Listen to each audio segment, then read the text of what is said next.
Eso es un gran bloqueo, pero como te decía, puede cambiar ahora en octubre. Es muy probable que eso cambie en octubre. Por otro lado, el otro peligro es que Javier Milei ha llegado a meterse contra todos los intereses espurios en la Argentina. Se ha metido contra la casta política, se ha metido contra la prensa, a la cual ya desde el gobierno nacional no se le da un solo centavo y están desesperados los periodistas.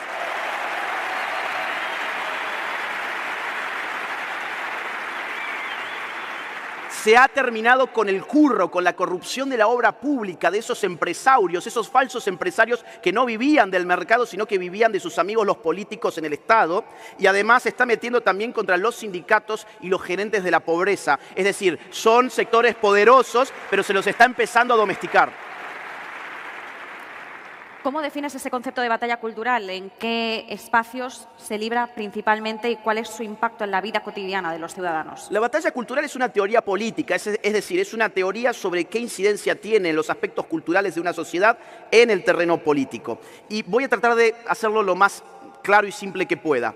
El ser humano actúa, pero actúa siempre en torno a marcos interpretativos. Es decir, nosotros siempre estamos actuando en distintos contextos y para eso, sin saberlo, de forma inconsciente, nos valemos de marcos culturales. Nos valemos de un lenguaje, nos valemos de normas morales que conocemos, de una manera u otra las conocemos, nos movemos en torno a rituales, en gestos, procedimientos, actuamos en base a historias.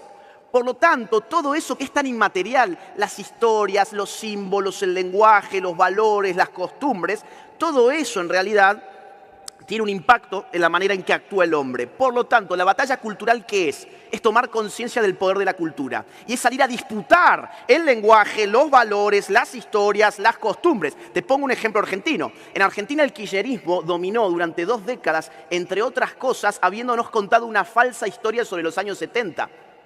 Es decir, nos llenaron de porquería la cabeza para que pensáramos que las guerrillas marxistas, leninistas, eran los jóvenes idealistas que luchaban por un mundo mejor y que los ideales del socialismo traerían el paraíso a la tierra.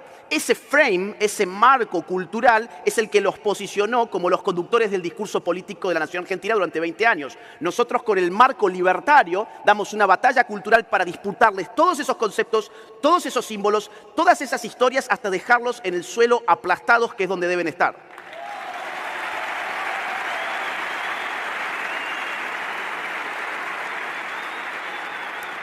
De hecho, perdón, si me dejás, digo una cosa más que es muy importante.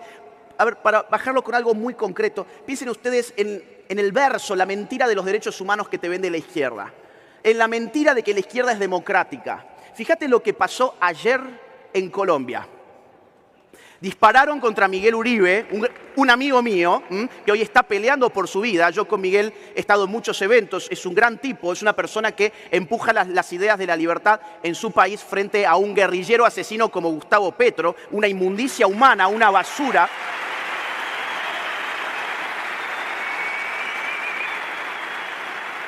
Y fíjate qué interesante, porque esto tiene que ver con la batalla cultural. Si vos te detenés un segundo, vas a ver que siempre son los candidatos de derechas los que son baleados o asesinados. Donald Trump.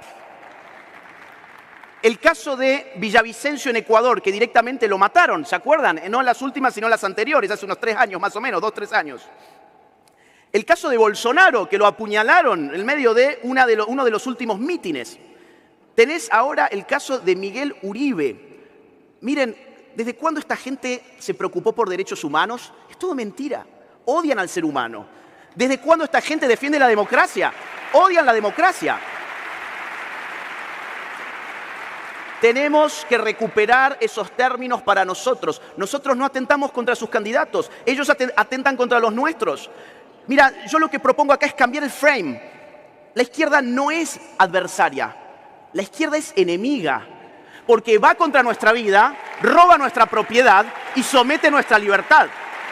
No son adversarios, son enemigos. Si alguien te quiere matar, si alguien te quiere robar, si alguien te quiere someter a la esclavitud, no es tu adversario. El tipo que se mete en tu casa con una pistola no es tu adversario, es tu enemigo. Y el que hace lo mismo, pero peor, desde el gobierno, no es tu adversario, es tu enemigo. Batalla cultural significa empezar a cambiar los marcos con los cuales actuamos en política.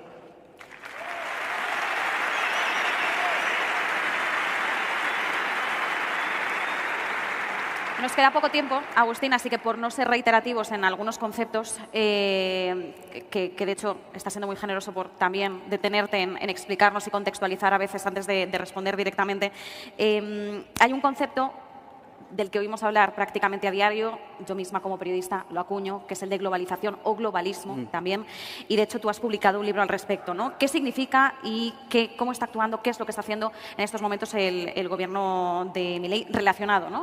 con esta materia? Bueno, yo distinguiría los dos conceptos. Globalización refiere a un fenómeno económico en la cual se aceleran los intercambios comerciales y financieros a escala global. Esta es una palabra vieja, esta es una palabra que nace en la década de 1980 en el marco de las facultades de ciencias económicas. Es un concepto netamente económico. Y globalismo es un concepto mucho más nuevo y es un concepto político que como tal refiere a la forma en que son dominados los hombres. El globalismo lo que trata de aprender como fenómeno político es el creciente poder que van teniendo instituciones y organismos que ya no son estatales, sino que son supraestatales. Organismos que por encima del Estado nacional bajan políticas, bajan acuerdos, bajan agendas. El ejemplo más claro de esto es Agenda 2030. ¿Qué es Agenda 2030?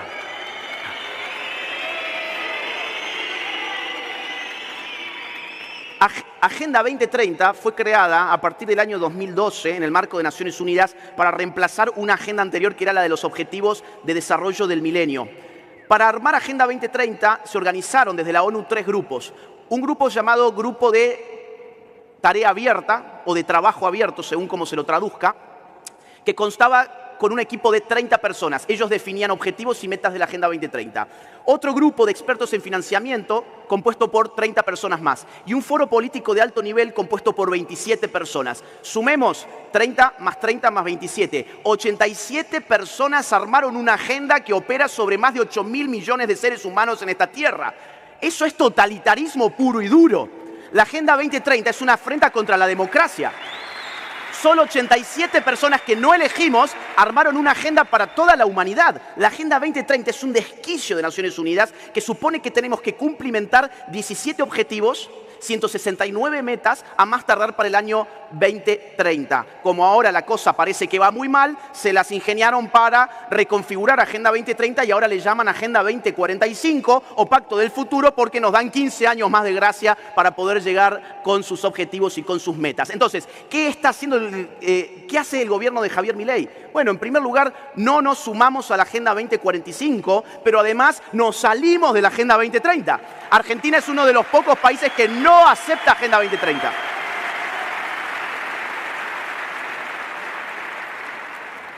En este sentido, ¿cuáles dirías que han sido esas principales victorias culturales? Y entiendo que también va un poco en esa línea del gobierno de Milei. Bueno, victorias culturales. En primer lugar, te diría, Javier Milei se ha convertido en el azote del wokeismo, en el azote de la agenda woke. Acá hace falta definir rápidamente qué es el wokeismo, porque es una palabra muy nueva, entonces a mí siempre me gusta, como habrás visto, poner definiciones para que nos entendamos bien. El wokeismo es la multiplicación descontrolada de algo que en política se llama la dialéctica del opresor y del oprimido.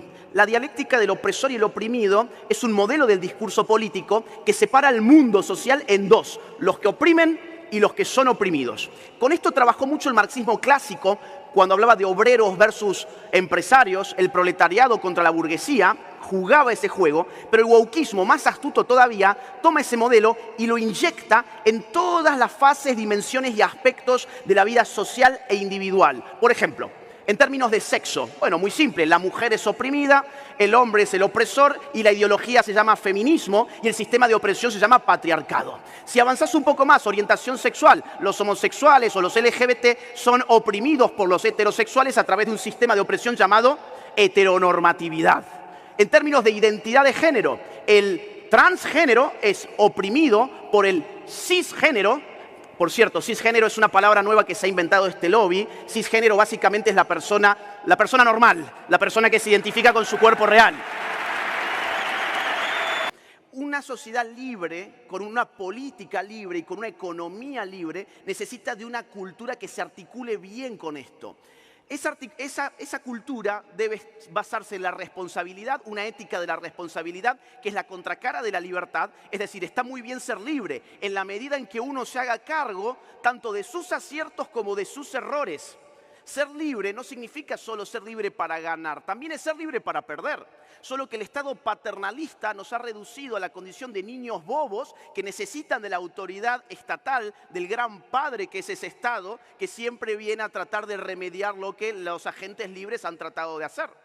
Necesitamos instituciones sociales intermedias fuertes. Necesitamos familias fuertes, iglesias fuertes, asociaciones de la vida civil fuertes. Los libertarios muchas veces cometieron el error, a mi juicio, de creer de que todo lo que importaba era el individuo atomizado, y no vieron que todas esas instituciones sociales no estatales en realidad formaban redes de contención y configuraban espacios de experiencia vital sustraída a las garras del Estado. La política es el arte de lo posible. Uno tiende a idealizar situaciones, imágenes, figuras, conceptos, pero una vez que llegas al poder te das cuenta que son muchas las trabas, muchos los bloqueos, son muchas las barreras que vas a tener que empezar a enfrentar. No se puede hacer de un día para el otro, pero cuando uno hace un poquito cada día, la libertad aparece en el horizonte, y eso es lo que está pasando en Argentina justamente en este momento.